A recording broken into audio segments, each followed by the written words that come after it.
So today is the last and third session of our masterclass of full pipeline asset creation. Today we will be going through PBR and substance texturing our model, and at last we will import it into engine. Can somebody please tell me know how is our connection? Can you hear me properly?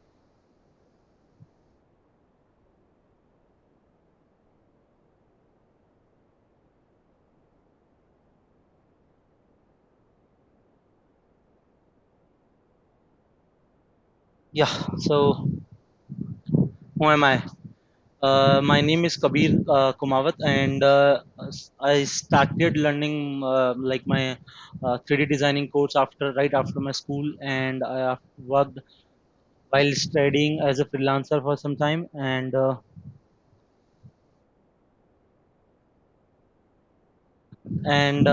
after that I got my first job in Sumo video games, and currently working remotely with EA Studio, and I'm working from India, and I have few titles that you can see uh, on the window on the screen. So what we will cover today? Today is our third session, as I told you, of the masterclass of our asset creation, and we will be talking about the PBR, a brief overview of PBR, and after that we will jump into our substance painter, and we'll see the process of texturing the asset that we have baked yesterday. And so we will talk about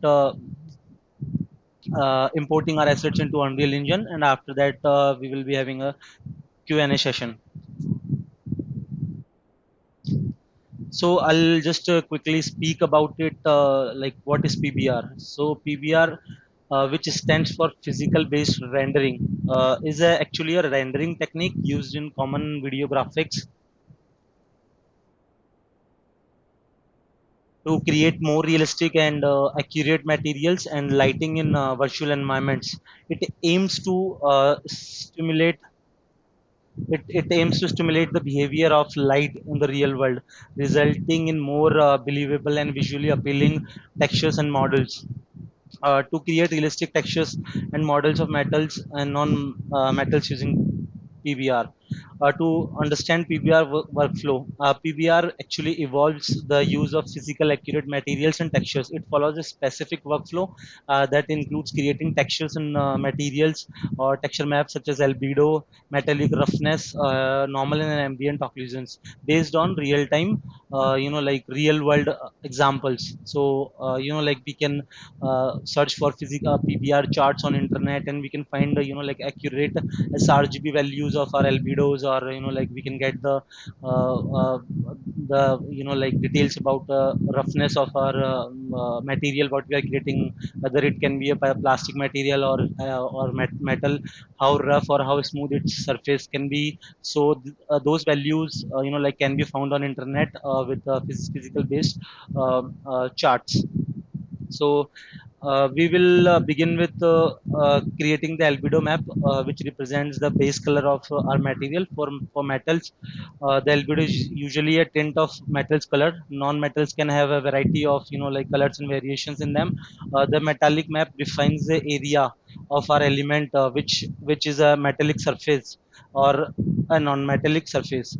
Metal areas will have a value of 1 from 0 to 1 in a grayscale uh, uh, uh, value chart from 0 to 1. So our metallic parts will have value of 1, and non-metallic values will have values 0. The roughness map actually controls the microsurface roughness of our materials, with black representing a smoother surface, and as we move towards white, towards the value of white, that indicates 1, the that having maximum, it represents a rough surface. So after this we'll start working with substance painter.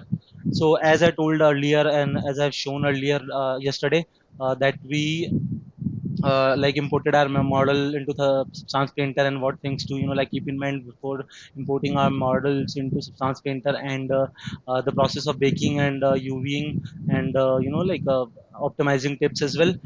So uh, what is substance painter? Actually, substance painter is also a physically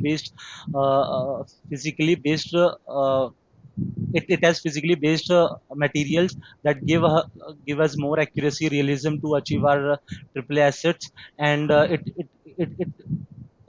instead of this, it gives a lot of like options to an artist to like paint a 3D model, or create stylized art or hand painted art, etc., etc. So we can use brushes into it to add apply colors, details, and effects from different parts. It has particles as well that can create a physically effect like leakage effect created from leakage and all. It's it's worth noting that this is a general overview of the process, and specific steps may vary depending on your workflow, the software version, and the 3D model file formats that you're working with. So I'll just jump in it. Yeah. So this was a big model that I have. I'll just so this is the UI of Substance Painter. We can like keep this toolbars wherever we want according to our reach, or like comfort. I like it this way better. And we have two possible views of perspective view and orthographic view. We can like select them by clicking F5 and F6. uh, and we have our 3D 2D. We can like directly view our 3D viewport and 2D viewport at the same time by clicking F1, and we can select our 3D only by F2 function keys, and 2D only by F3. We can toggle in between our views. Yeah. So this is our texture set list. It shows us the like how much how many materials we have assigned to our model and how many UV layouts we have. So I'm using two UV layouts for this model, one for TV and one for console, and I am using 4K settings as of now to texture my model. And the resolution can vary on different machines. It depends on your machine, like how much it can support the render processing and power of your computer. And here you can find the texture set settings, from where we can like add more maps to our shader, and or erase any of them, or bake maps, or we can find our mesh maps here. Okay. And this is our layers. It's like working with Photoshop or something. uh, uh, Similar to Photoshop, Substance gives us controls over layers. We can paint with them. So as you can see, I just selected a layer, and I'll go, and this is the properties of our layers of fill layer. Whatever we will use, we can see those properties here. I'll go there, and directly I can paint. This is a fill layer. I can black mask it, select a paint layer. If you right click it, you'll find the properties of mask, what we can add, what we can remove, or whatever it is. Or you can directly just click on your layer and apply a paint. You can just select the color from properties for a fill layer. A small window pop up like this will, and we can directly paint.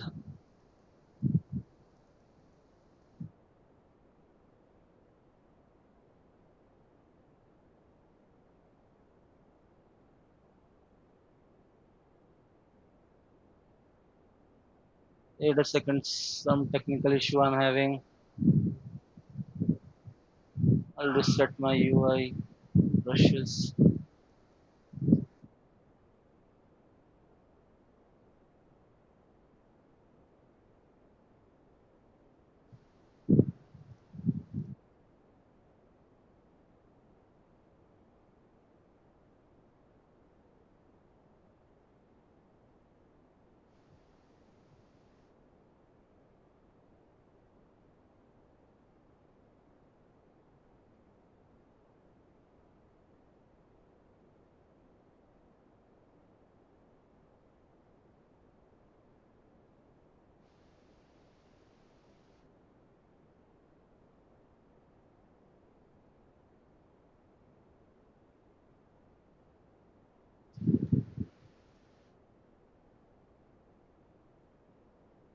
Software does weird things sometimes.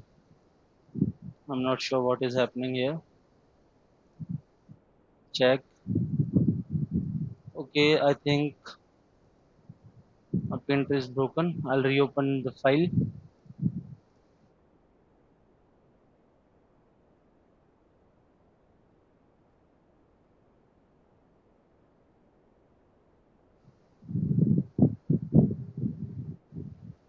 You can find your version a bit of different. It depends on the like which version you are using of your printer.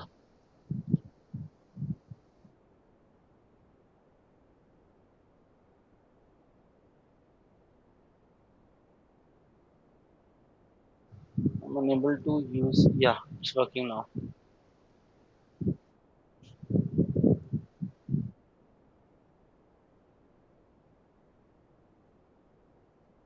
Yeah. So by going into every layers property, you can like toggle between your maps, base color values, metallic values. As I told you earlier, like one represent that your surface is metallic, and zero whether zero defines it's a non-metallic surface. And for like why I chose this method, and nowadays industry commonly using these maps only metallic and roughness workflows. There are few other workflows as well, like um, specular gloss workflow. It's actually it's a bit convenient and easier to follow this metallic and roughness workflow, because we just need to identify the metallic values. They stands at 0 or 1.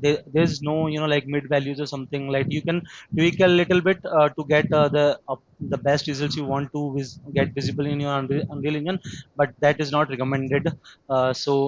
That's why it's commonly used and heavily used nowadays for AAA assets to like go with the metallic and roughness workflow. So zero stands with our non-metallic, and one stands up for our metallic values. And for roughness defines the microsurface roughness of our material, whether it can be plastic. If you can see, if you see a older plastic or a PVC plastic, and a normal plastic, so they have a different kind of shyness on the surface. That is called our roughness. Okay, it defines the shyness like a gloss map. It's actually opposite of our gloss map.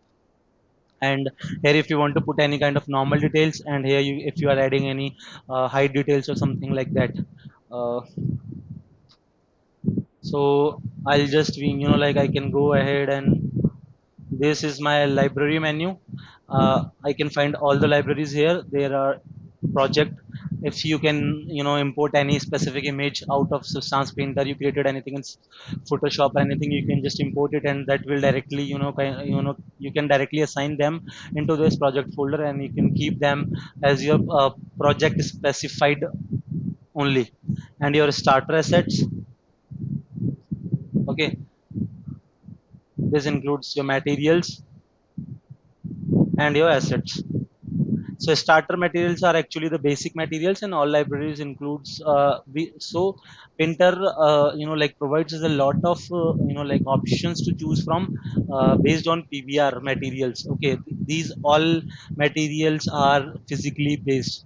Their color values and their roughness values and their metallic values, they are really based on uh, they are physically based actually. So I'll just quickly show you. These are our base materials, and it gives us some smart materials also, with some like wear and tear on them or something, like some grunges or some texturish, or like dust cavities and all like that. So I'll just quickly go to the base materials, and I'll just show you the example of our PBR material. See, I dragged and dropped the aluminium material here. See,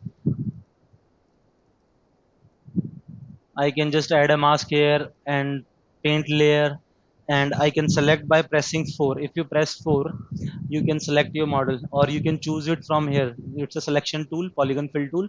It gives us a lot of options to select from. Triangle fill, you can either fill triangle, or you can either choose for polygon fill, or you can fill your whole complete single mesh that has been combined and merged together. And this is our UV fill. So if you click on anything, I'll quickly go to here. And if you choose this option UV chunk fill, if you select any element, it will fill that whole UV, not your complete mesh, as you can see here. And if you use this polymesh polygon fill, if you click on it, it will kind of like fill your whole. I'll just change the color so you can see it a bit better. Yeah, see. And we have a polygon fill. I'll Polygon fill, it actually fills our quads, triangles, whatever it is, each and any component of our polygons. It fills that, and this is a triangle fill. If you are like you want to just fill half of it, you can just select the triangle and you can fill it. See, it's that easy. As I told you yesterday, like each engine of each software that supports texturing or game engines, they kind of like read your mesh in triangles. So that this this tool, this option triangle fill is based on that actually. Yeah. So this was our base materials, and we have smart materials. Smart materials actually provides like some wear and tear to our. See, like if drag and drop this creature teeth, you can see it. It's a group with the base material in it, and there's some two textures, and there's scattering some values in it, junk and plague, and like that, with some few details. We can like create our own smart materials as well by using some tileable planes or meshes. And here are smart masks. So what smart masks are actually, if you are aware of Photoshop masking, then you can like really define like if I want my any of details. See, if I want this red color on a specific area, like I just want to add this detail into my edge damage or into a text or something like that. So that's why we create masks. Okay, it's easily findable here. Right click on it and create mask. I can just directly go to paint. Oh, sorry, I was explaining you. So masks actually give us controls of like these are few pre-made masks that Substance have. So like an artist can save some time, or like work on your one work on his asset quickly. So there are few like dirt cavities, and all these like all these masks, they are supported by your mesh maps that you have baked, world normal map, position map, thickness map, and they are like kind of works with them only. See, like if I drag this dirt cavities, it will follow my. See, so it is using my ambient occlusion map to just like create cavities in like which areas that can be catch dust.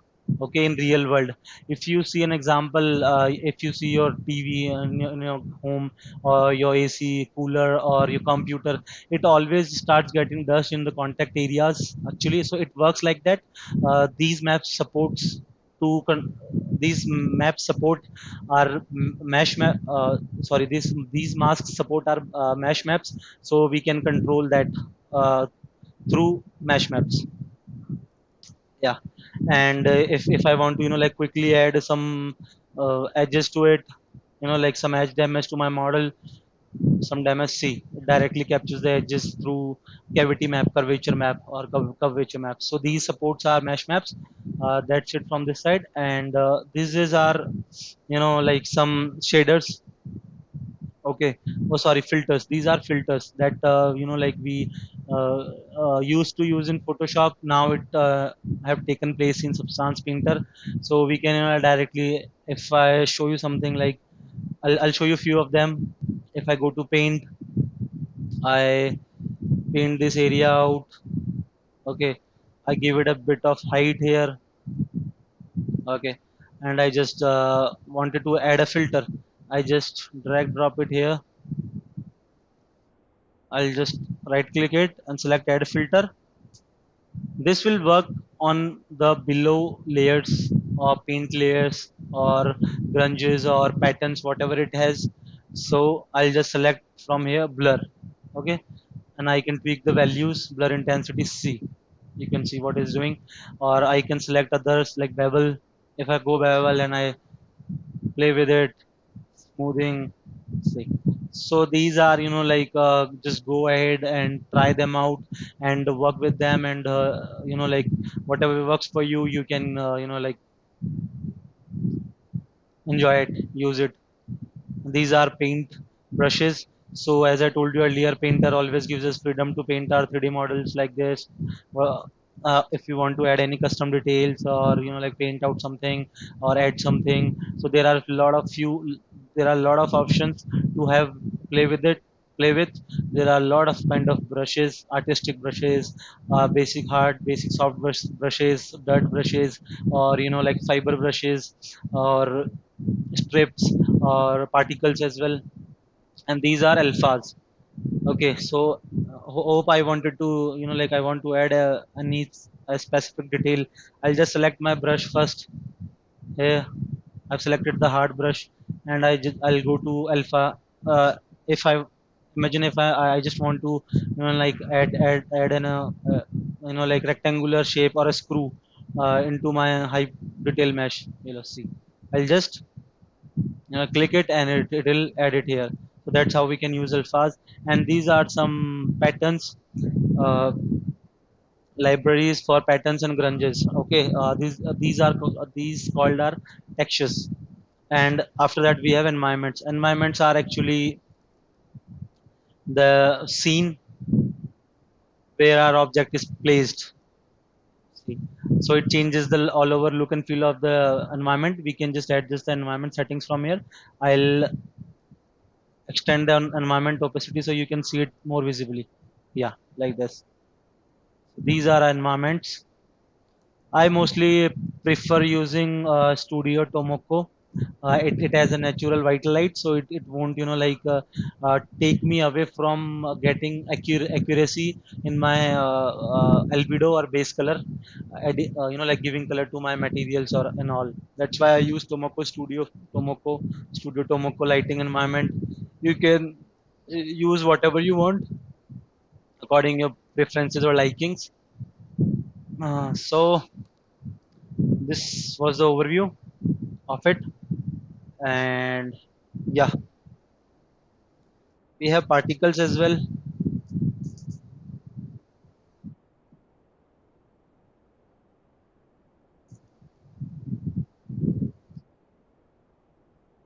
These are few particle brushes with these kind of icon made.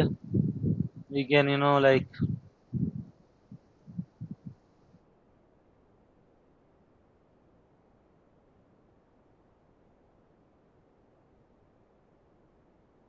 what these particle brushes does. Wait a second, I'll just move back to the Tomoko. Yeah. What this particle brushes does, these brushes are actually like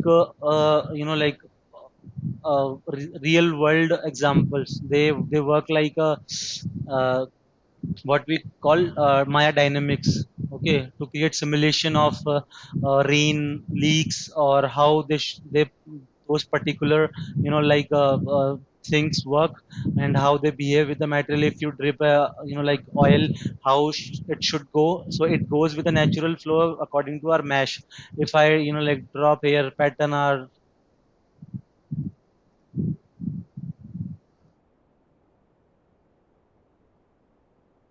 sure, okay.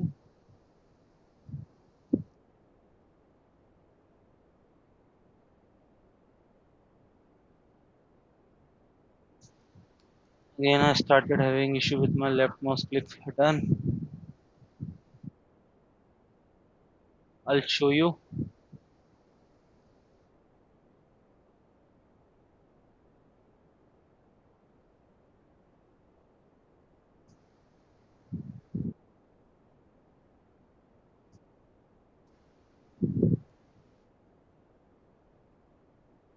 I don't usually use these particle brushes because they are not needed as much.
I think I'm having some issue. Yeah, it's working now. See, yeah, see, I'll quickly go and add some leaks. See.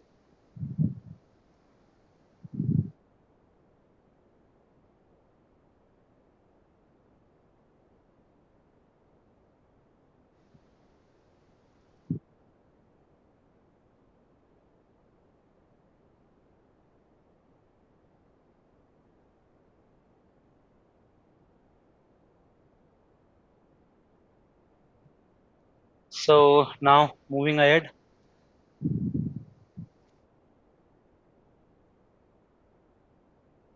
we will start working on our textures. Sometimes we can find materials that we want to create for our asset in substance itself, or sometimes we need to create it from basics, and you can always find the PBR accurate details, not accurate PBR based details, like physical based details on through PBR rendering charts. Okay, so I will be texturing our TV today. So I'll create a base layer first. I'll just name it base. Okay, so it'll give my maps a background to support with it, and after that I'll just create a plastic material.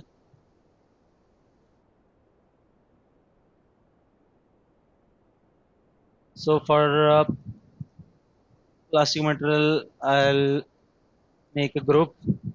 Always keep your different materials, group, because it will give you more control over your more control over your properties of if you want to tweak something or not, or it will prevent your labor, prevent your layers uh, from overlapping each other, or mixing all the details and textures, or combining roughness maps, and all that weird stuff can be happen. So we will just create our group first. I'll give it a mask, and I'll choose from, I'll add a paint layer. Always work in paint layers, because you can, if you want to add something, you can always go back and delete it. If you directly, select it here, and then, adding a paint layer, and then making a change into it, it kind of, sometimes you can find yourself in a problem. So I'm looking into my references. I'll open my reference sheet first.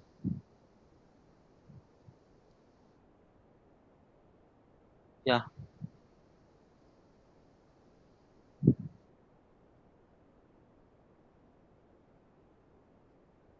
What happened to my mouse today? Sorry, guys. Yeah, so our TV has a plastic, a grainy feel kind of plastic material in behind of it. I'll first select the respective mask first.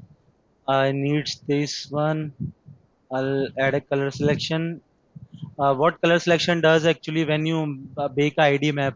ID map is called like giving a different paint like colors to your high poly model to separate your elements in your object, and you can keep them as a single mesh as well, and you can separate them by giving a color into high poly model like that. And this one, so my mask is done, all set. I'll just go here and find some base materials for it. I don't usually use smart materials. I go with base materials. If I don't have like material for that, I'll just go ahead and create from scratch. I'll show you the process as well for both. I'll just type here plastic, and I can find. See, I have a lot of like options from select with plastic cables, plastic diamond, or plastic fabric band, plastic fabric pyramid, plastic glossy, grainy. So I'll just select plastic grainy because those old TVs used to have this kind of plastic materials.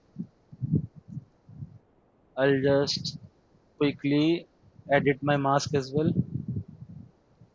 because I didn't added ID for these indents.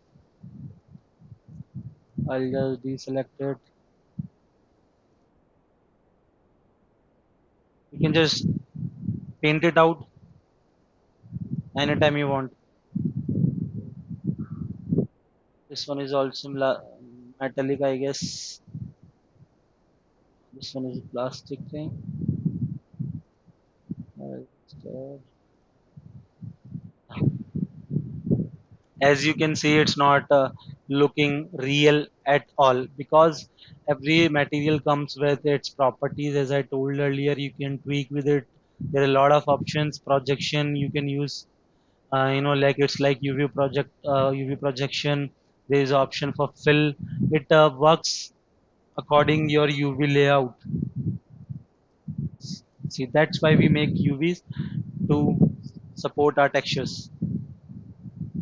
So we can just add or choose options from here. So UV projection, what it does, it actually reads the direction of your each UVs and takes its own projection according that, and it like applies the material to your surface.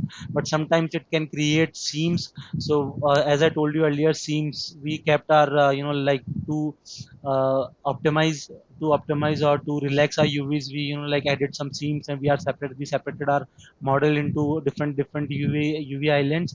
So what it does, it cannot like fix those issues. It takes the projection of each UV, and like it'll apply there. I just show an example. I will select this mesh and will apply here. See, you can see a line here because I kept a seam here, and as much as I'll move it, you can easily see it's not a seamless texture. So substance painter also helps us to keep like prevent these issues from happening. So it gives us an option that is called a triplanar projection. Okay, it can easily prevent from seam issues. See, it's gone. Simple, that easy. See, select it, and you can scale it any day you want. So I'll just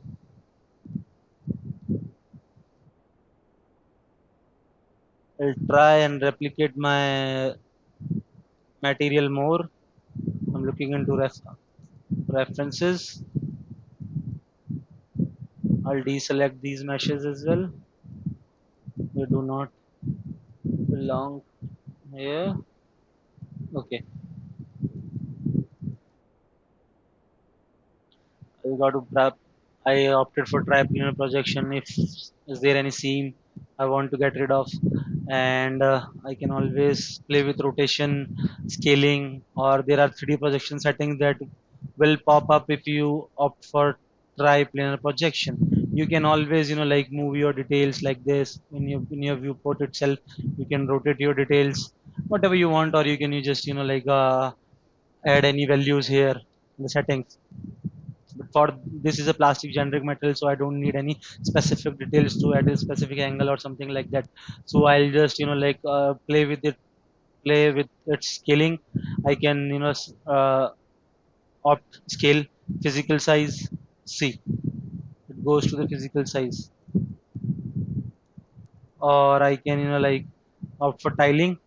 I prefer doing with tiling, and I'll just make I I'll scale it to the point which I want. Like this much grainy plastic is okay for me to work with. I think 4 is enough value for me. So what is happening? It's really a bit shiny for a damaged old TV or an older TV, and a bit of new. It looks a new. So we will play with it in our upcoming layers. We'll add dust to it or damage to it, and we will create some color variation, roughness variations, and all. Yeah. So I'll just go here and I can find our technical parameters.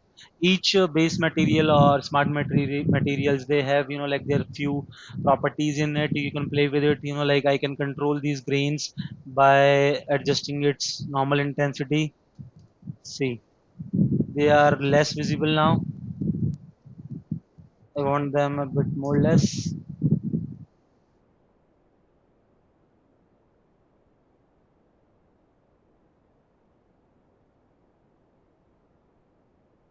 Yeah, that's the much I want.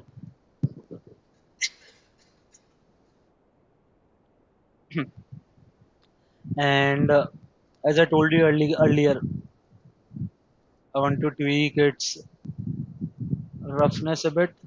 I think not needed.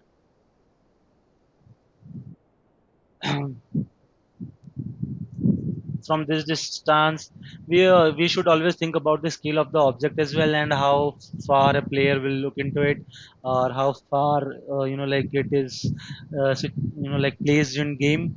So sometimes we need to go back, take a step back, and do not follow the realistic world. Sometimes we just need to we want things to get pop out, and that's why we can play around with some few details. So I'll just lower down its scale a bit, and I'll just play with the intensity again of the normal. I'll keep it zero point 0.2. I'll add a filter because these grains are a bit sharp and they are oddly looking. See, they are a bit oddly looking, so I'll just apply a blur here. These techniques can be various. Either you can make a base layer and give it a black color, and then you can add another layer, and then you can add a grunge, then you can add a texture of noise from your textures menu to the fill layer, or you can just play with these values. So I'll just ignore the color metal roughness. I just want it into normal. That's it. I think zero point 0.1 is enough. Yeah, give it a blur, and then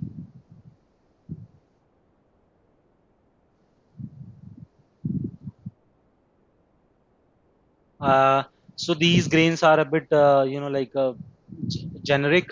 So I'll do one change. I'll add a fill layer here, and I'll apply a mask, a texture to it, inked by cloud.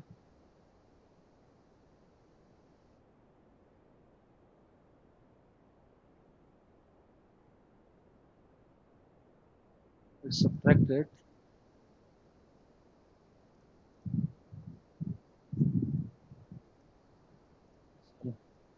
I mistakenly clicked there. I'll take a. You can name it whatever you want.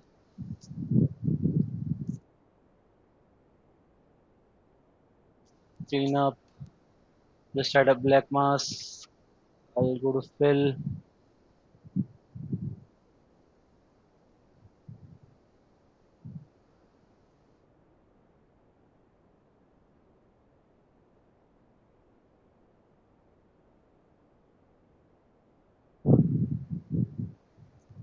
I'll do one thing. I'll duplicate this layer itself. Grains. I'll separate grains out. so I can play with it more. I'll deselect the normal from here, from our base layer,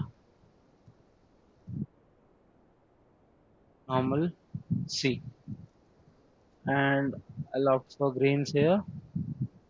I'll deselect every value. I just require normals. I'll add a mask here, add a fill layer, and we'll add a grunge. We'll set it to triplanar. We'll press 4 tiling.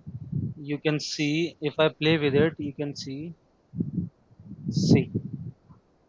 So what it is doing, the black area is getting rid of my grains that has into my material. So it will like give me more realistic feel. That's why I'm doing this.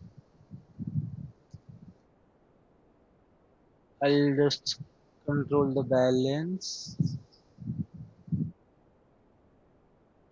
and drop the opacity. You can track your opacity from here.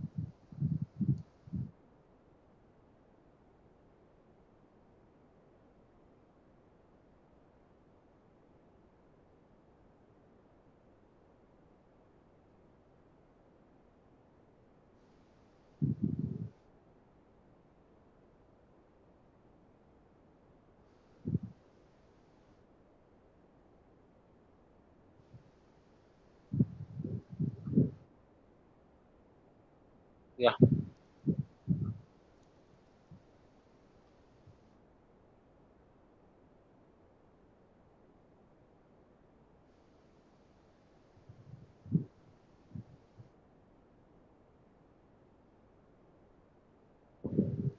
Now I'll move ahead and we'll add some color variations to our plastic. One, I'll name it color variation one. I wanted to add some patches to it. We'll go to textures and we'll find a suitable. Here I'll go to textures and we'll find a suitable grunge for it.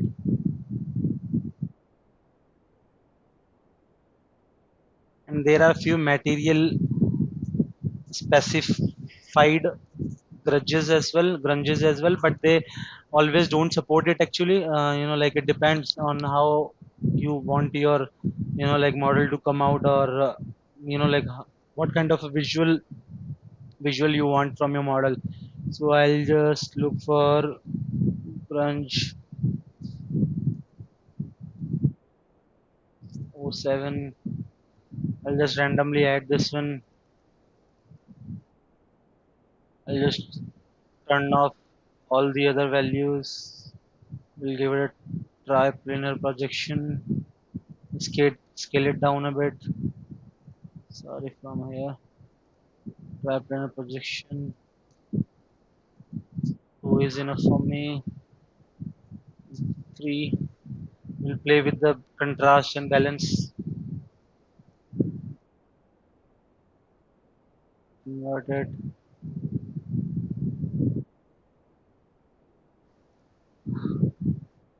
And from here we can like always tweak between our different maps, base color or roughness or whatever, and we can tweak the values from here. If you reduce your opacity from here, you are just only reducing it for base color only. And if you want to reduce your values from roughness for a specific layer, you can just select roughness here and just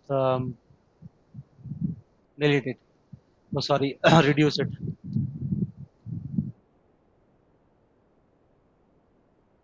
mm, I want to look for another one.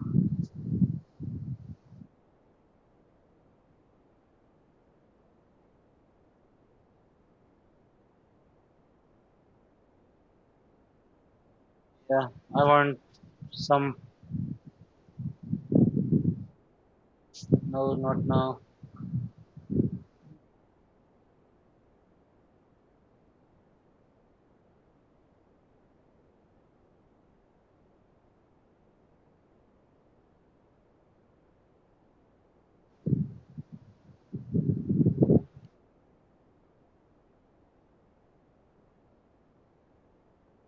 I'll try using this one.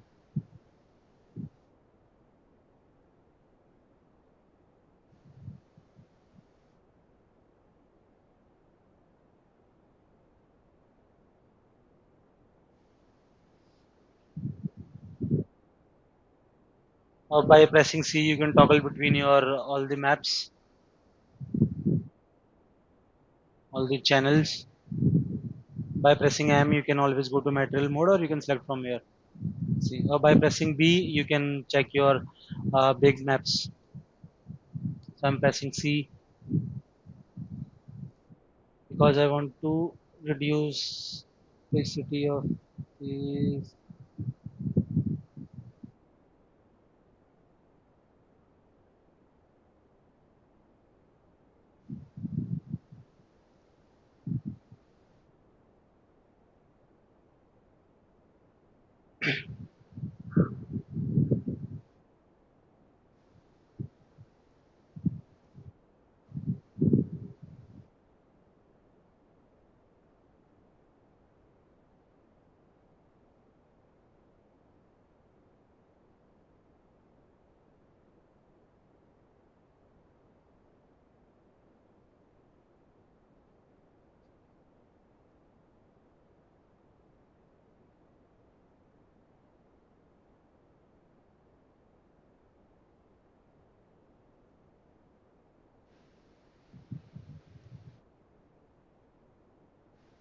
Oh, don't want that.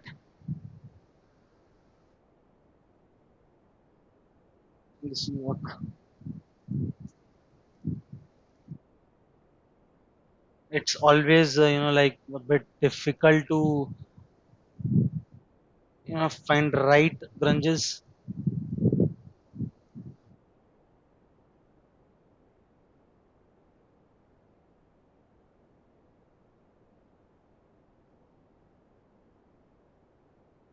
So I'll add one more and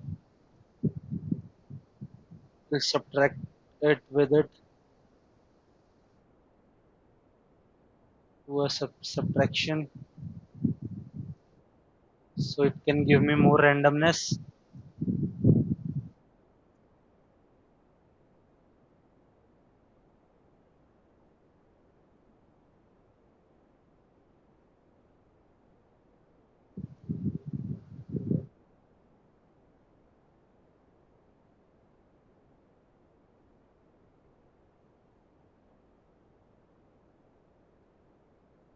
I'll adjust our roughness. I want 0.4 to 5 and I'll adjust the roughness for this as well. 5. Variation in roughness is really essential part, and it can be like only learned through experience.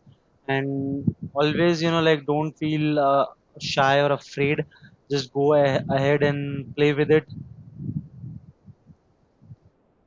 We can find different blending options.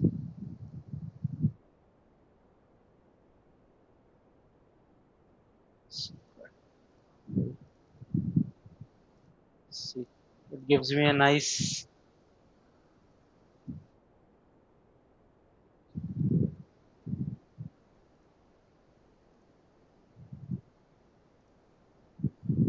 just take it from here, smaller one.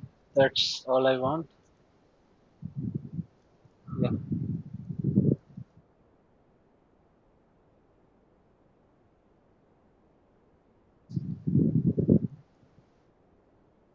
Always like feel free to go back and forth to like scale up or scale down your requirements. If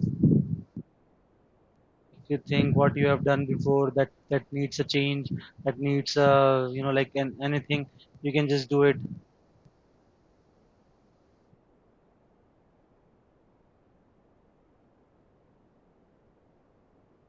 And I'll add few more color variations.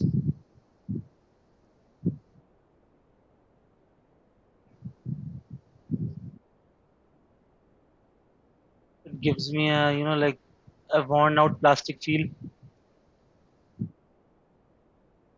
I need to play with that with my mask.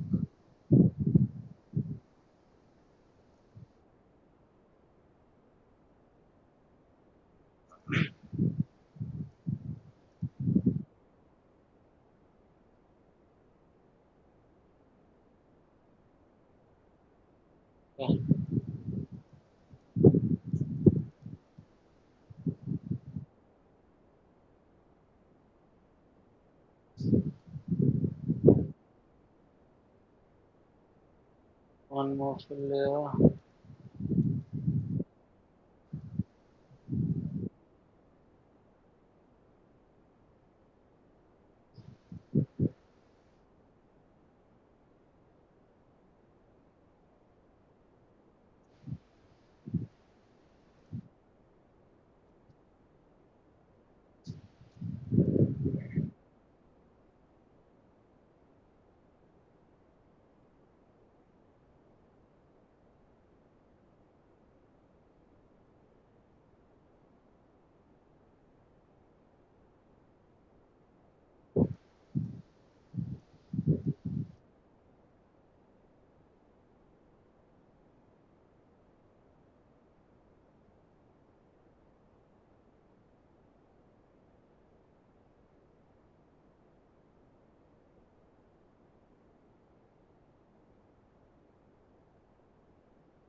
Create variation 2, black mask, fill, inch.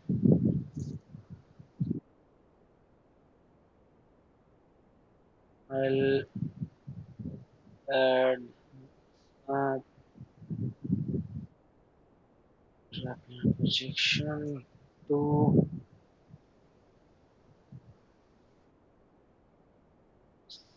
students. Random, more randomize it. Okay, I'm okay with that. To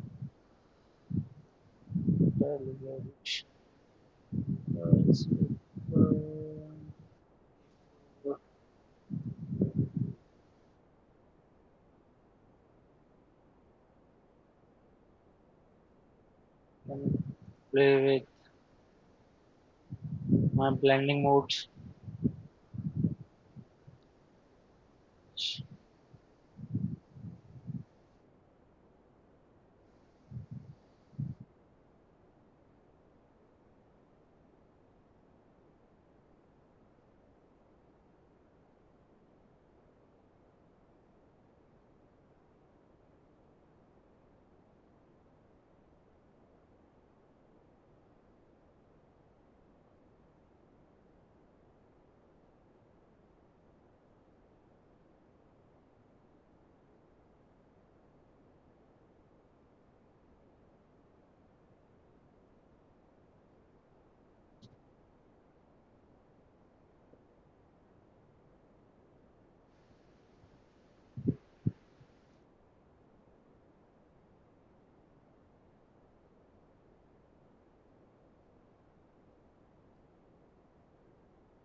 Getting more and more better.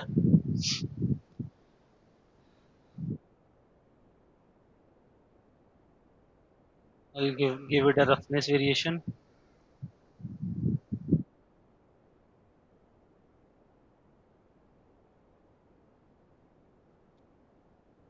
I'll just keep always keep in mind that you uh, just remove every like other channels that you don't require and you that you're not using for your layers. Just black mask. the paint.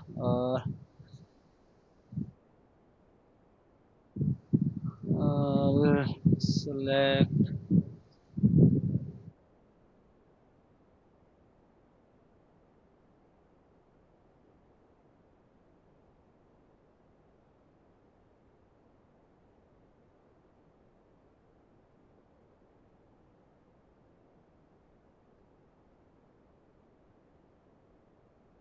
fill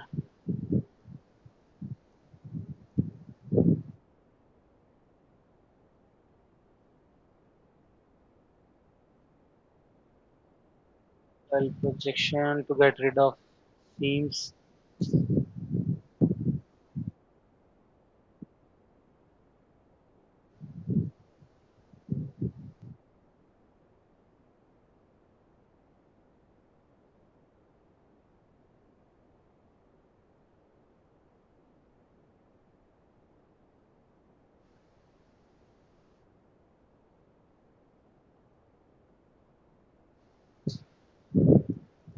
I'll rotate my light.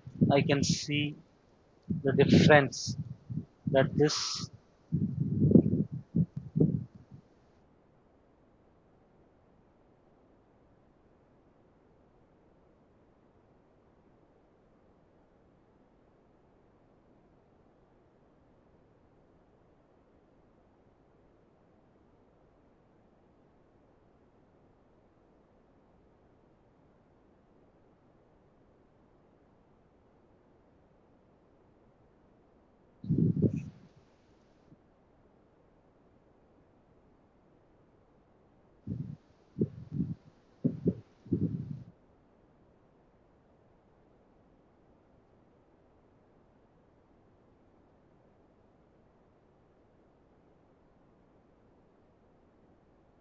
I'll add some edge damage to it. By right clicking, you can find your generators here. So generators also works like a smart mask, but they have more control and more properties or more inputs to work with them. So I'll just select this one, metal edge wear, to edge add the edge damage to it. I'll play with the values that I require for this one. I'll choose the colors first. I'll be adding some small amount of damage, the smaller ones, edge chips.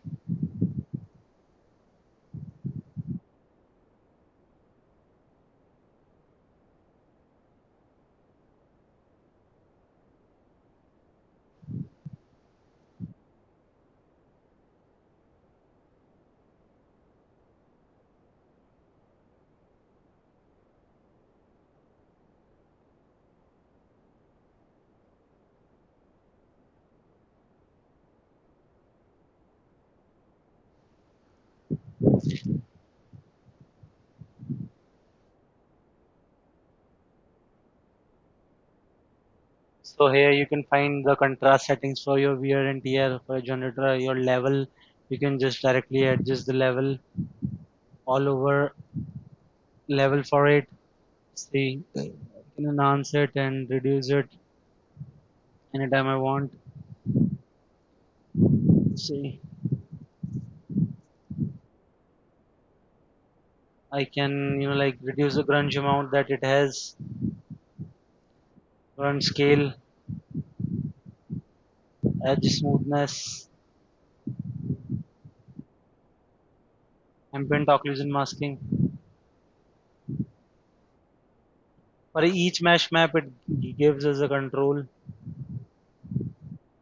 I'm reducing the curvature because I required really fine damages that occurs to a plastic. I'll, and just don't add these details, like just don't go blindly. Always, like use them nice and slow and think about your look and feel, what you want to achieve.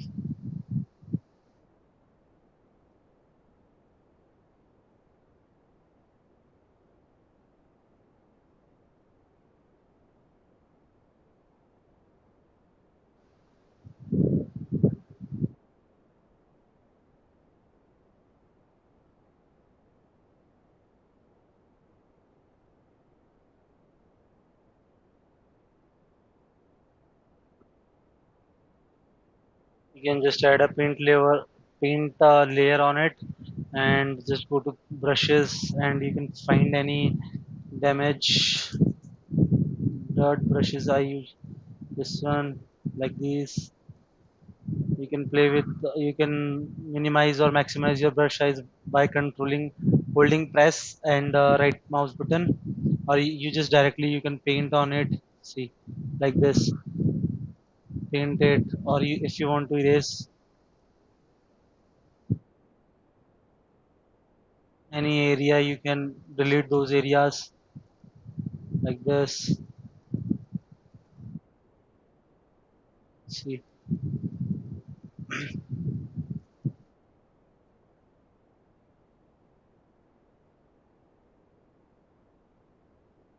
I'll add a lighting to it according to real world. I'll use a generator. I'll go to add black and add a generator, and I'll select light.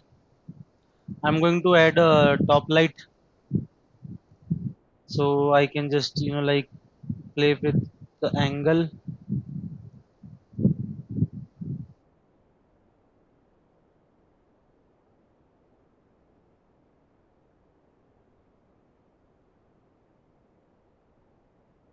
Glossiness, highlight level.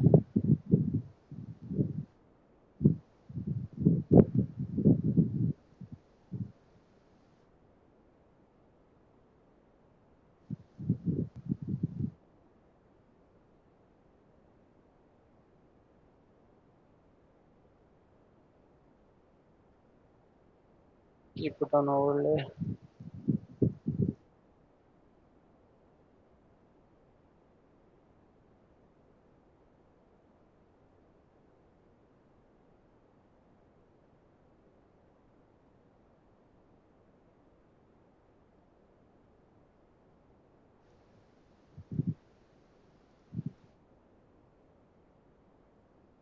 Um,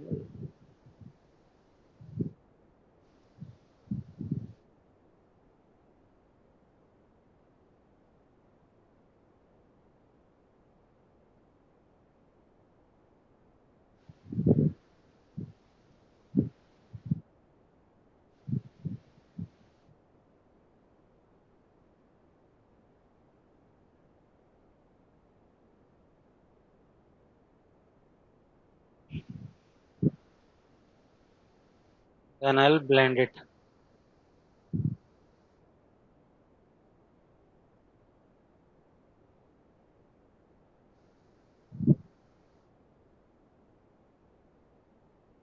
Find which is suitable for you, which mode is suitable for you.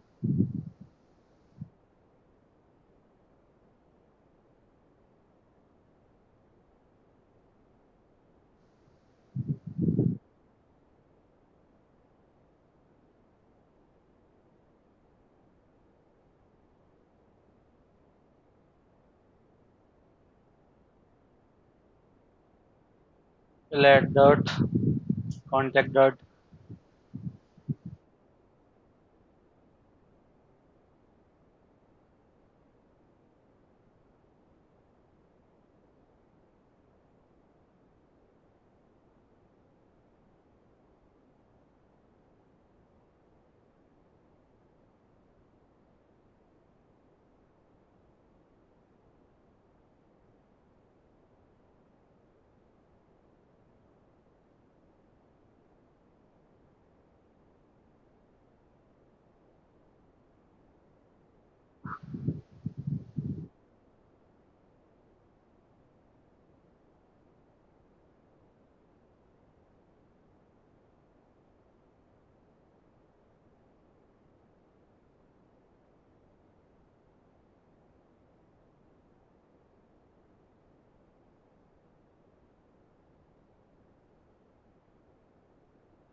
I'll paint these out because this is too much for me. I don't want this kind of a look. Replacing it by painting it out, keeping it to minimal. It varies on what kind of a feel you require, what you're looking for, what you want to get.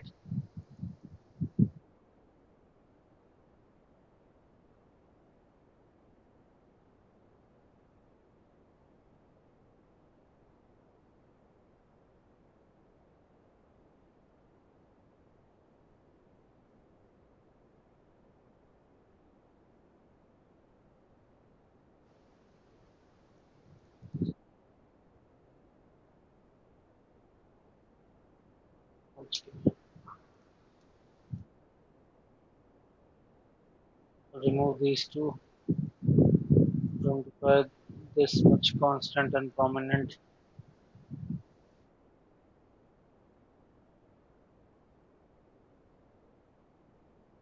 We'll just use a fill layer and subtract a grunge with it. So it's not that prominent. In real world, things are not this prominent. Always try avoiding, continuity.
I'll add some height details to it.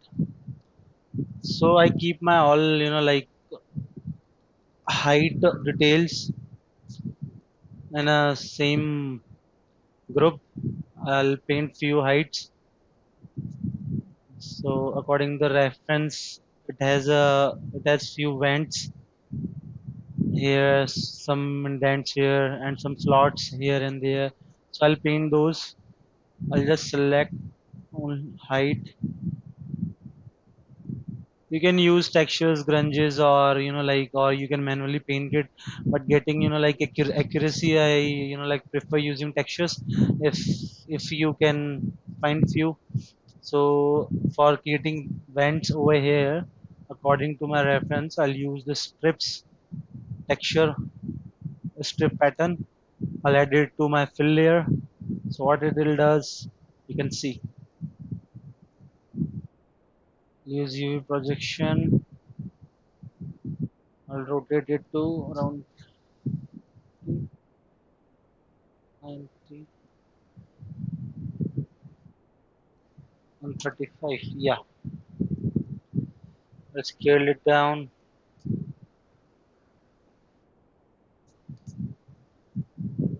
10.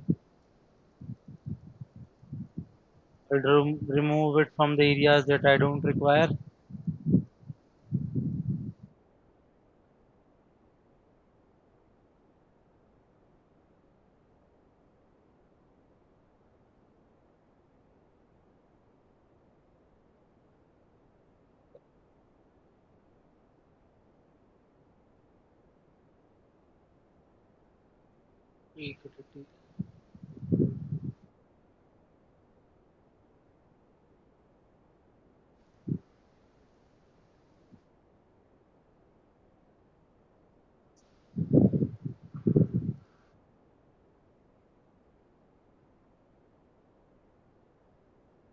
I'll just go to my UV channel, remove the heights, go to paint layer, select basic hard brush. We'll select here. So we have this alignment option within our brushes. So what happens sometimes if you are like not set to UVs, sometimes what it does if you're trying to like your option is on wrap or planer, if you paint it out here, it sometimes goes to other UV as well. So select it as UV, and when you painting out a single UV, it will only affect that one.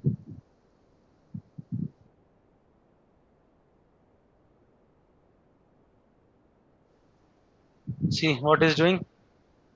It's painted here. The high details. I'm not sure if you can see this area. See, I was trying to paint the corners UV shells. So what is doing? It's bleeding the like UV brush scaling and all. So I'll opt for UV and then I'll do C. It's not doing any. It's not creating any artifacts in this area. So I'll just quickly remove the areas that I don't require.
I gave it a blur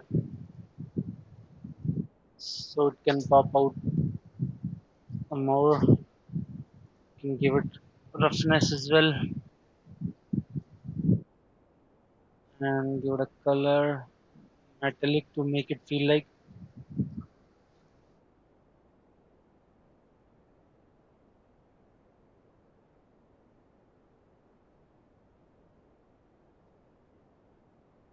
See,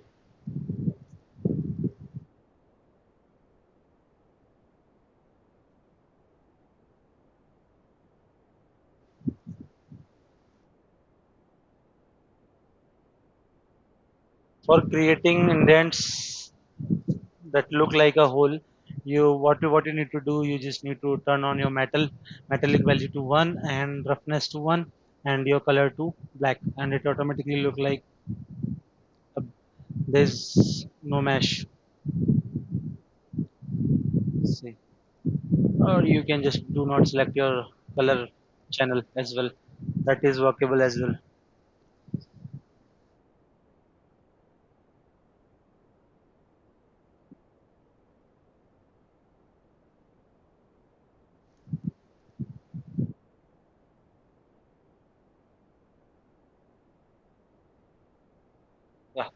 I'm happy with it.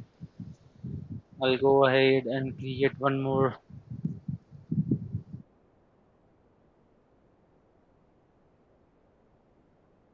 field here that I can see.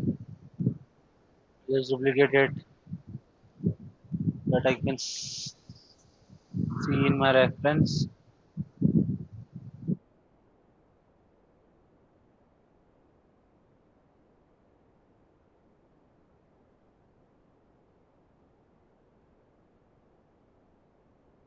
Add few more details.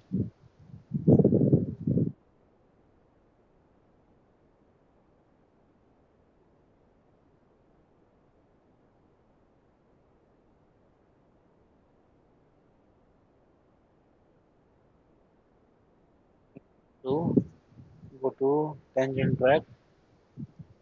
That's it.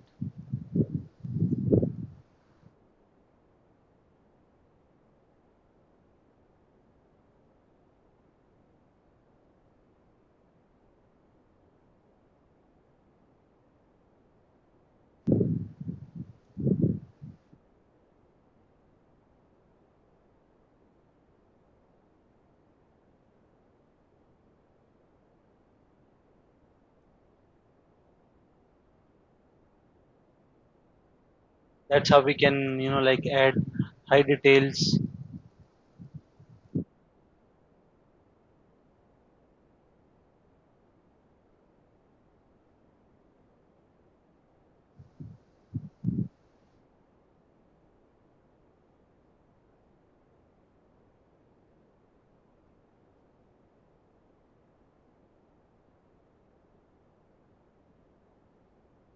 By clicking, holding Control Shift, you can draw straight lines.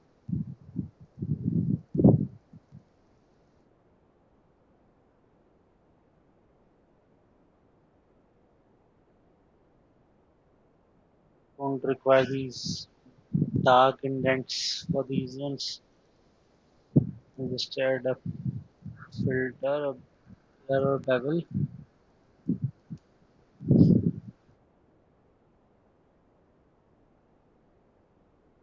From last few versions of the Substance Painter, it gives us the opportunity to, like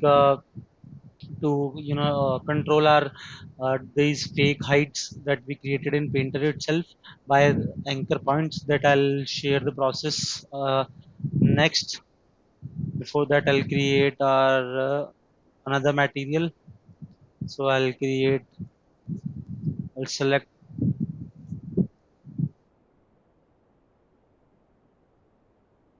I'll be choosing steel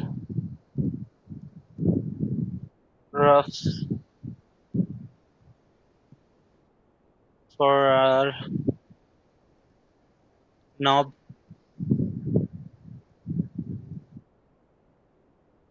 Steel rough. I'll keep it into a separate material named metal.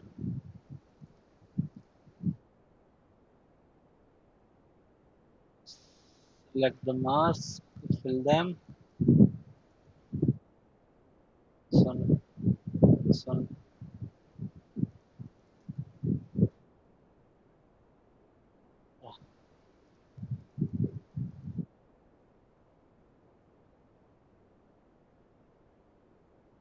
is tiling.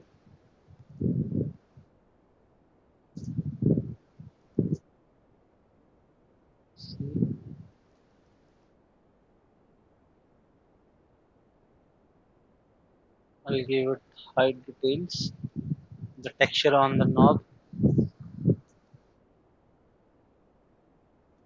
texture.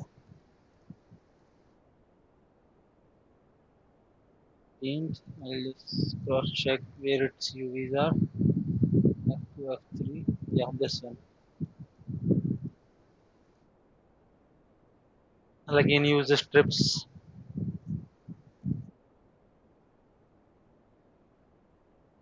I'll drop it,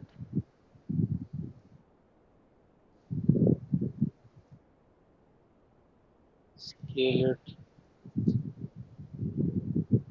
front face, yeah, go to paint layer,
We will create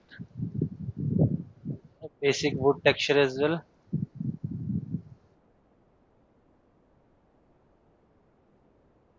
So for the material, so wood is a bit tricky texture. Sometimes, mostly you can't get each and every type of or kind of wood variations in these materials, and they can't, give you what you want. So, I was lucky enough when for this TV, when I was creating the wood, I got a material and I tweaked some of the properties, and I got the result which I wanted. So for that I used the wood walnut material. This one I placed it.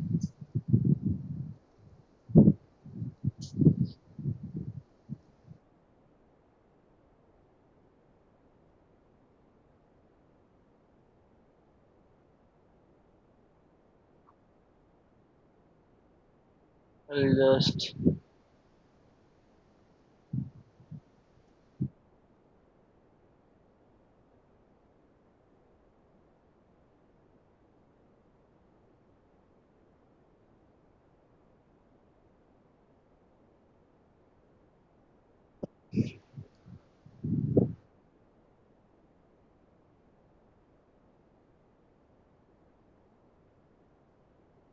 So for this wooden part, actually, I kept all the UVs in same direction.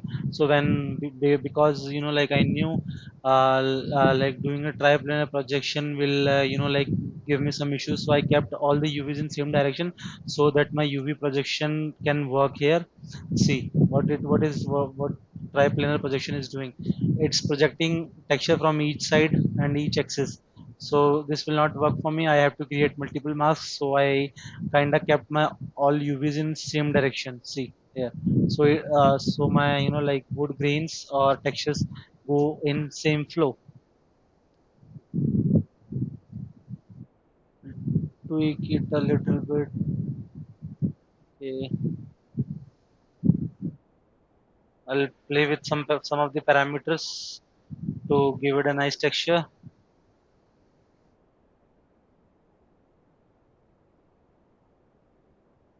As I want, as I'm seeing in the reference.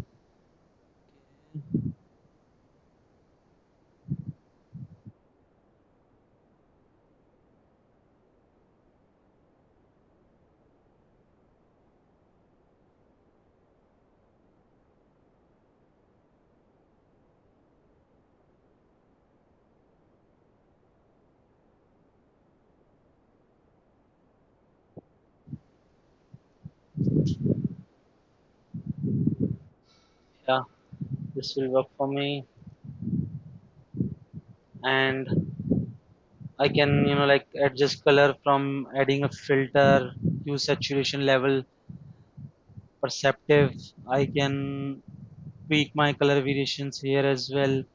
My saturation or lightness. I'll give it a bit of bump in color, and I'll reduce the lighting a bit. And same process for the plastic that we created. We can add some, like color variations to it and roughness variations to it, and as damages as well.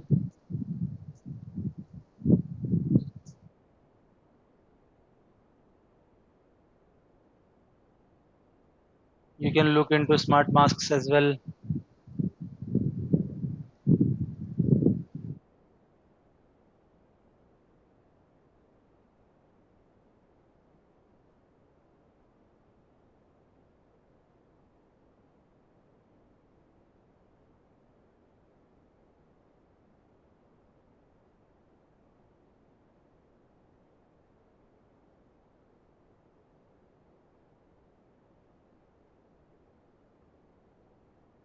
See, like this. You can add color variations, some spots, some more damages, and I'll share the tip for creating screen.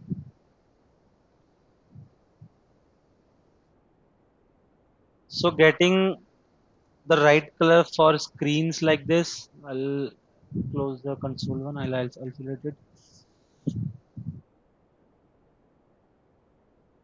It's a bit, like hectic. You just always need to look around and play with few different colors, to get the exact, like look and feel of the glass you wanted. Like older TVs used to have CRT displays, and they have this greenish tint in it. So I tried and, like explored a lot to get this exact color here. So, like it took I'll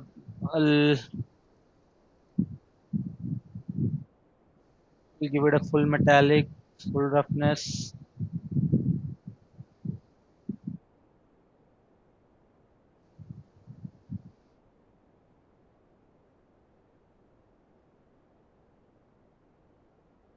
make it look like a glass. I'll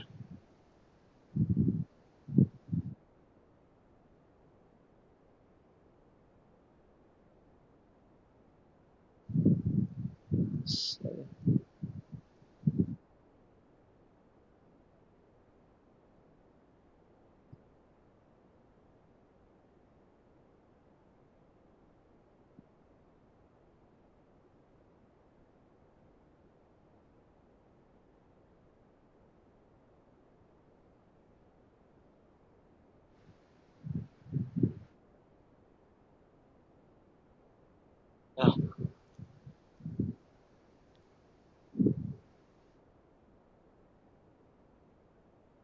I'll add a dark tint on the corners of it.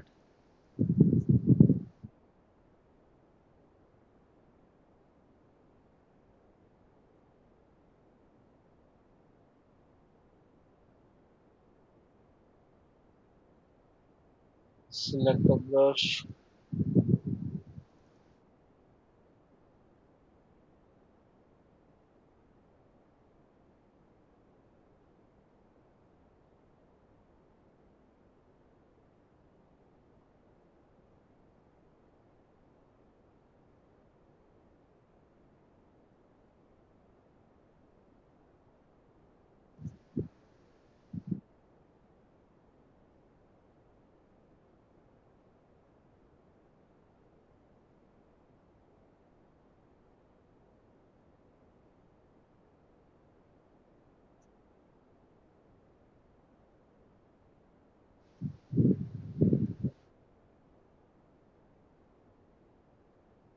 Yeah.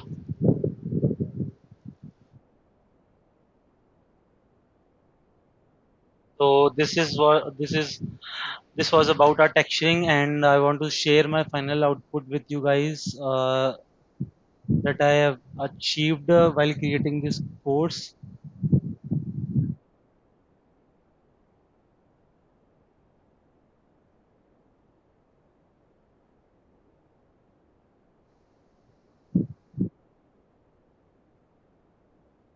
Here is my output.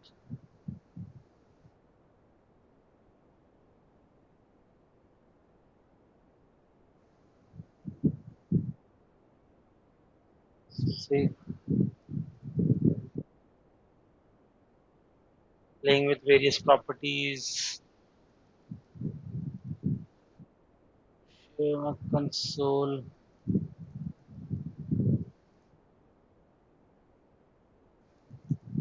Played with height, roughness values, plastic grains. After completing your textures, you respectively, like you need to export your props for your engine. So Substance Painter gives us a lot of templates to choose from, a lot of like textures to export. We can like work in a different template and export our textures into different ones. So for this one, you can always find your export textures, or the shortcut key is Control Shift E, and you can, these are our output templates. There are a lot of options for for Corona, CryEngine, and for Dota 2. So they are like presets for of textures for those non-specular PBR metallic roughness, or you can simply click plus here and you can create your own one, and you can like assign channels, different channels for your maps, and that's it. So what I've done here, I already created one, uh, see this one, and base color. So our base color have RGB value, so I took a RGB output map here and I assigned my maps to here. Just drag and drop here from RGB channel. You can opt for in which channel you are adding your input to out your output. That's it. And normal map, I used converted maps with the so what are converted maps? Converted maps are like if you have added any details in your mesh in height or normal details. So this map is our mesh map, and input maps are merged together. Okay, so that's why I use always used use AO and normal from this values. And I took, after that I assigned my normal DirectX, because like mostly game engines like supports DirectX format, not OpenGL format. You can export OpenGL as well, but for like games, it depends on a project. If they are using OpenGL, you can export OpenGL. It's up to your project and artistic choice. That's it. And and I, after assigning my normal map, I made a RMA map. So what is RMA map? To save space or data, and to like make your model perform better. In mostly projects, uh, companies are started using like multiple maps in a single map by using their channels. So each image have few channels, as you heard, maybe you know or maybe you do not. So each image have multiple channels like RGB and alpha values. So in those channels, we can input our we can add our different input maps. So for R, I took my roughness map here. I just drag drop it, and it's a gray channel. So I choose for a gray channel, and for in G I assign my metallic, and for B I assign my AO grayscale. That's it. Once you create your preset, you just come to settings, go to global settings, and if you have multiple objects, you can choose from here which one's texture you want to export or which ones you don't want to export. You just here's the output directory. You can go and select your output directory, okay, and you can use your template which you have created. And this is the file type format. If you want a PNG, JPG, Targa, BMP, PPM, PGM, JNG, something like that. And this is our bits ratio, 16 bits or 8 bits. Okay. I use 8 bits, it's default, and the texture size, which it depends on your project, completely on your projects. For these kind of assets, we would have created this in 2K texture, but it's a personal asset, and you're creating, like for your portfolio, or you want to, get get visible, and you did a really good asset, then texture resolution helps you to show every detail that you have added. So I'll be choosing 4K, you can choose 8K as well, it depends on you and how much details you have added. And with good textile density and object size, you can work with, mostly games nowadays work 2K maps for these kind of assets. It depends on the project quality. Okay, so I'll choose 4K. And padding, as I told you yesterday. So padding is between the gaps of two UV islands, or your layout tiles. So we can, either we can fill up that space, or we can, no padding, ask for no padding or something like that, and just hit export button. It will automatically transfer your all the maps, and it'll create your textures over there. And yeah, export successfully finished, and these are the maps that it have created. And we can just cancel it. From here we can go ahead and save a file by control S, pressing control S and all. And we can just open our Unreal Engine. And Unreal Engine is actually a free software. Okay, and it provides us different layouts, basic layouts.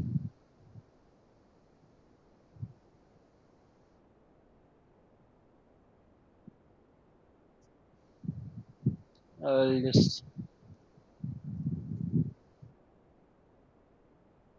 close this, because they will taking a lot of processing power of my machine. I will close this. Yeah. So when you can find Unreal on, like Google, you can just type download Unreal Engine, and it's free for all. Okay, you can just go to, once you download, you have to first install Epic Launcher for in your machine, and you can download it from Epic Launcher homepage. It's a free software. You can just, like toggle between viewports, what kind of a project you are creating. It have some default, like if you are creating a vehicle presentation, or you are making a game, or you are making a VR something, or you want a third person, first person, top down. So there are a lot of, like pre-made default project setups in Unreal. You can find the film, video, and live events, blank, virtual production, DMX, in camera, VFX, and displays, arch- architectural layouts, automatic automotive product design and manufacturing layouts, and simulations. Okay, there are a lot of simulation games on internet. You can find the flight simulators. They actually kind of help you to learn that device, or that vehicle, or plane, or ship, whatever it is. So I'll choosing this blank. I chose this blank and just create it here. Cancel. I already opened it, because it will take some time to open. Unreal is a big software. It takes time to compile all its shader in the beginning. And so that's how new Unreal Engine 5 looks. This is Unreal Engine 5. I'm not aware of it so much. That's why I, like went to window and loaded the Unreal 4 classic layout. Okay, it's still new, but it's workable. From this menu, you can, this is a UI, and from this menu, you can play with your focal field of view. And this is the percentage, screen percentage, or your quality of the asset. And by here, you can find content browser. In content browser, if you right click, and you can find import to game. Just right click on it. You go to your final meshes. You select your final scene of FBX, which you have created. I mostly do not play with these settings because they are default and we are just importing as an example. It varies on the project requirements. Sometimes you do not need to, like generate collisions. They create in Maya itself, and few settings, like can be taken on unticked because like it depends on the project requirements. I am just, like just opening unticking import textures and do not create material, and I'll import my meshes into engine. That's it. If I drag drop each and every asset differently, it will come at different places. And as I've exported my FBX all together, so I'll shift right click and select all my FBXs and drag drop them here. They will come as I have exported them from Maya, as they have supposed to be visible. I'll right click them and save them. They are saved into my current project now. Now I'll just import my textures. For that, I'll just go to my folder,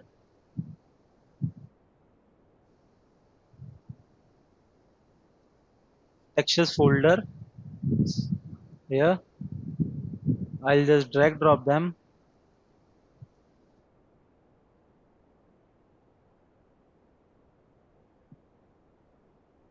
and they have been added to my asset viewer. I'll just right click them and save them as well. Now, uh, as I told you earlier, so Unreal, uh, l- like more other game engines as well, Unreal also have its shaders and materials compiled into it. So we can, like just right click, go to material, we can create a material. So I will name it as TV. I'll go open it. Okay, so it will take me to the material settings. This is our output nodes or result nodes. I'll by pressing control space, you can call your content browser in any window. I'll drag drop my base color, my normal map, and my RMA map for the TV. I'll respectively assign them to the required outputs. Diffuse as base color, you can call it base color albedo. You can find it by the name of albedo, base color, or diffuse in any engine or any software. I'll assign it here. So you can see my material is showing the base color here. I will connect my normal map. So these are the channels that I told you while exporting our textures. I'll assign my normal map to normal and my RMA to respective channels to respective textures. So in R channel, I kept my roughness, so I'll assign it to roughness. For G channel, I kept it metallic, so I'll assign it to metallic. And for B, I kept ambient occlusion, as I'll assign it to ambient occlusion. And I'll save my material.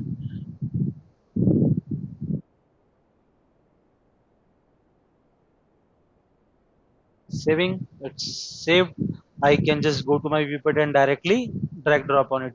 But what will happen if you do not like save it? You have to go to your asset viewer and then assign your material here and save your asset. Now you are seeing it's a bit shiny and having some weird issue. I wanted to tell you this thing because when you export some RMM maps, like multiple maps in a single map in different channels, you have to always check for the sRGB settings to be turned off. So as I turn off this sRGB setting here, it will, and I'll resave it, but I'll resave the texture and I'll go to my main menu. I can see it here. Yeah, it's saving actually. It is buffering.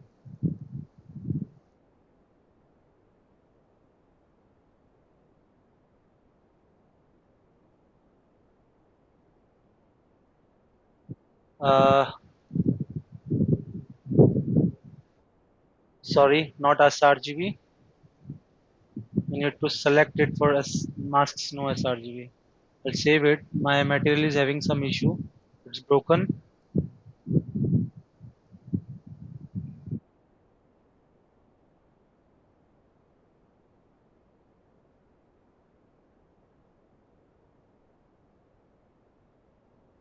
I'll resave my texture, save it, go to content browser, I'll drag drop my RMA. Now it's visible. My texture got broken. I'll assign it to roughness, G2 metallic, and B2 ambient occlusion. And I'll save my material.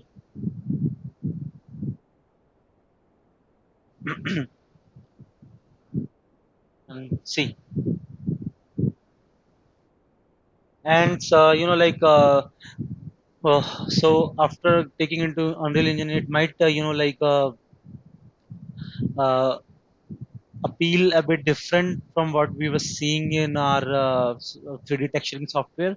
So for that, we can always go back and then tweak different values if we required. Like if we want our output to be specifically something else in an engine game engine, so we can just move back and like tweak our details and all whatever we require.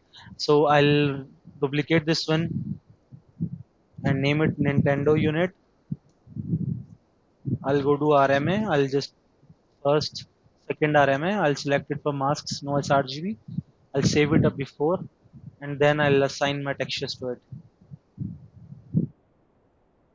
I'll go there. I can select from here base color this. I'll select this one, normal map this, and RMA this. I'll save it,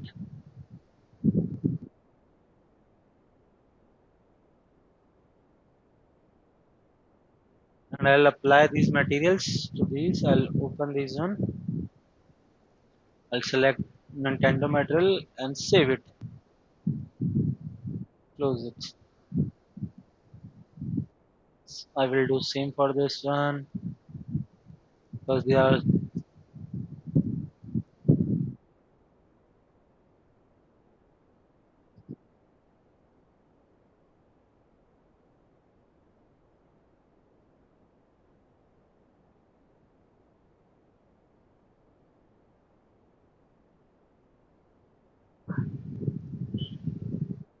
see.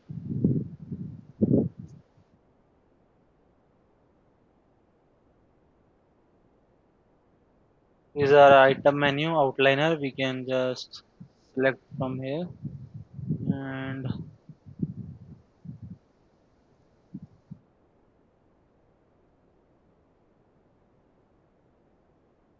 see. Our model is in game.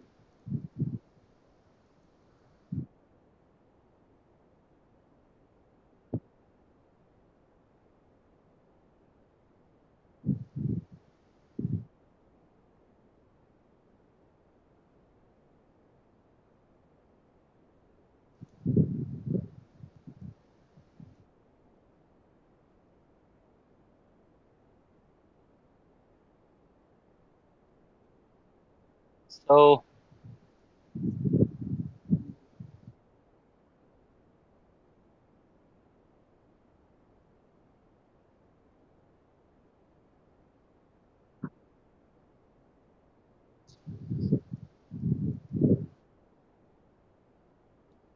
now, does anyone have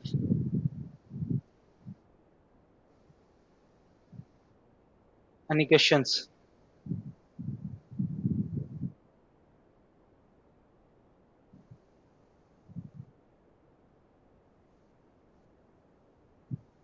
Is anyone having any questions?